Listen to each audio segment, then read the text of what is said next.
Hi guys, na ako diri sa kusina. Kay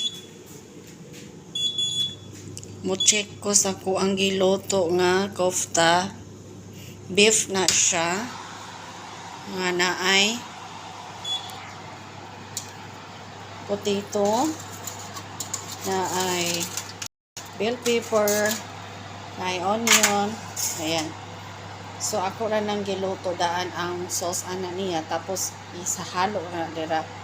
Pero giprito na ko ning beef na balls na siya guys. Tapos pati yung potato i-bake na ako na siya gi-fry. Ang onion wala og ang bell pepper wala. Potato ra para dali ra siya maluto.